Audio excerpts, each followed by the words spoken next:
Vocab story set 3। एक बार अनुष्का शर्मा एक journalist के तौर पर यानी कि पत्रकार के तौर पर पर्यावरण मिनिस्टर बोमन ईरानी से मिलने गई और उनसे पर्यावरण को लेकर और पर्यावरण सुरक्षा यानी एनवायरनमेंट और एनवायरमेंटल सेफ्टी से जुड़े हुए बहुत सारे प्रश्न पूछे, जिनमें सबसे पहला और मुख्य the first and foremost question यही था कि एनवायरमेंटल डिग्रेडेशन के यानी पर्यावरण पतन के क्या कारण हैं। इस पर जवाब देते हुए बोमन ईरानी ने डिफॉरेस्टेशन यानी कि जंगलों के कटाव को सबसे मुख्य वजह बताया। उन्होंने कहा कि अर्बनाइजेशन और इंडस्ट्रियलाइजेशन के लिए जंगलों को काटा जा रहा है, यानी कि शहरीकरण के लिए और इंडस्ट्रीज़ को विकसित करने के लिए जंगलों को काटा जा रहा है। और ये सभी जानते हैं कि पेड़ पौधे कार्बन डाइऑक्साइड को एब्जॉर्ब करते हैं जिसे हम एमिट करते हैं, और पेड़ पौधे ऑक्सीजन को रिलीज़ करते हैं जिसे हम एब्जॉर्ब करते हैं या इनहेल करते हैं। यानी कि पेड़ पौधे CO2 को सोखते हैं जिसे हम छोड़ते हैं, और पेड़ पौधे ऑक्सीजन को छोड़ते हैं जिसे हम इनहेल करते हैं यानी कि सांस के जरिए लेते हैं। उन्होंने दूसरा मुख्य कारण बताया व्हीकुलर और इंडस्ट्रियल एमिशन को, यानी कि व्हीकल से निकलने वाला धुआं और इंडस्ट्री से निकलने वाला धुआं, जिससे कि कार्बन फुटप्रिंट बढ़ रहा है। यानी कि धुएं में सबसे ज़्यादा मात्रा कार्बन डाइऑक्साइड, कार्बन मोनोऑक्साइड की होती है, और हम लोग हर रोज़ अपने जीवन में आगे बढ़ते हुए बहुत सारा CO2 पीछे छोड़ते जा रहे हैं, जिसे कार्बन फुटप्रिंट कहते हैं। अनुष्का शर्मा ने पूछा कि इस एनवायरमेंटल पॉल्यूशन के सबसे बुरे परिणाम क्या हो सकते हैं। इस पर बोमन ईरानी ने कहा कि पर्यावरण प्रदूषण यानी एनवायरमेंटल पॉल्यूशन के बहुत सारे दुष्प्रभाव यानी कि इल इफेक्ट्स हो सकते हैं, और सबसे पहला है ग्लोबल वार्मिंग यानी कि धरती के तापमान में वृद्धि, जिससे क्या होगा कि ग्लेशियर्स की आइस पिघल जाएगी, यानी कि बर्फ़ के पहाड़ पिघल जाएंगे, और ग्लेशियल आइस के मेल्ट होने की वजह से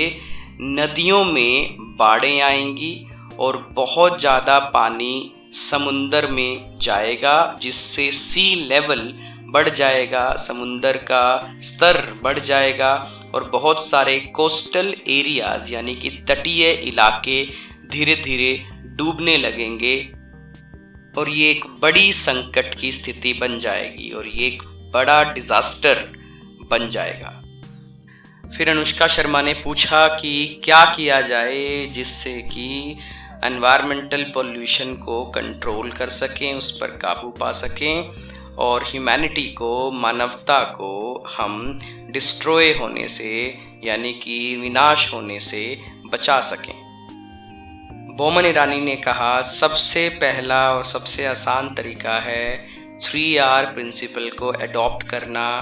यानी कि अपनाना। और ये 3R प्रिंसिपल क्या है? रिड्यूस, रीयूज़ और रीसाइकल। रिड्यूस यानी कि कम कर दो चीज़ों के इस्तेमाल को, रीयूज़ यानी कि चीज़ों को दोबारा इस्तेमाल करो, और रीसाइकल यानी कि चीज़ों को एक बार इस्तेमाल करने के बाद उसको दोबारा से रीसाइकल करके नई इस्तेमाल के लिए तैयार करो। एग्जाम्पल फॉर इंस्टांस, उदाहरण के लिए बिजली को कम यूज़ करो यानी कि रिड्यूस करो, पॉलीथीन प्लास्टिक बोतल्स को दोबारा इस्तेमाल करो यानी कि रीयूज़ करो, और पेपर जैसे प्रोडक्ट्स को दोबारा से रिसाइकल करके इस्तेमाल करने की कोशिश करो। बोमन ईरानी ने अनुष्का शर्मा को एक और पोटेंशियल सॉल्यूशन बताया यानी कि दमदार समाधान बताया कि ज़्यादा से ज़्यादा प्लांटेशन ड्राइव्स को ऑर्गेनाइज करके पेड़ों की संख्या में इजाफा किया जा सकता है, जिससे इकोसिस्टम को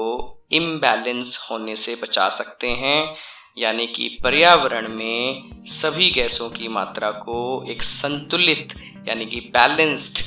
फॉर्म में रखा जा सकता है। बोमन ईरानी ने एक आखिरी उपाय के तौर पर अनुष्का शर्मा को ये भी बताया कि हमें ऊर्जा के निर्माण के लिए सस्टेनेबल मेथड्स को यूज़ करना पड़ेगा, यानी कि इलेक्ट्रिसिटी जनरेशन के लिए ऐसे विकल्प, ऐसे ऑल्टरनेट ढूंढने पड़ेंगे जो कि कभी ख़त्म ना हो। जैसे कोयला और पेट्रोल एक दिन ख़त्म हो जाएंगे तो इनसे बिजली बनाना सस्टेनेबल नहीं है, लेकिन सूरज, हवा और पानी कभी ख़त्म नहीं होंगे तो इनसे बिजली बनाना सस्टेनेबल होगा। इसलिए इवन दो भले ही थोड़ा पैसा ज़्यादा लगे और थोड़ा बड़ा सिस्टम लगाना पड़े, बड़ा तंत्र लगाना पड़े, लेकिन बिजली बनाने के लिए, इलेक्ट्रिसिटी जनरेशन के लिए सस्टेनेबल इलेक्ट्रिसिटी जनरेशन मेथड्स को चुनना पड़ेगा, अडॉप्ट करना पड़ेगा। अनुष्का शर्मा पर्यावरण मिनिस्टर के इन सभी विचारों से काफ़ी प्रभावित हुई, यानी काफ़ी इम्प्रेस हुई, और उन्होंने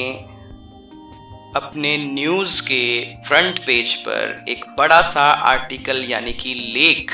पब्लिश किया, यानी कि प्रकाशित किया, जिससे लोगों को पर्यावरण सुरक्षा यानी एनवायरमेंटल सेफ्टी के ज़रिए यानी कि मीन्स के बारे में अवेयर किया जा सके, यानी कि जागरूक किया जा सके।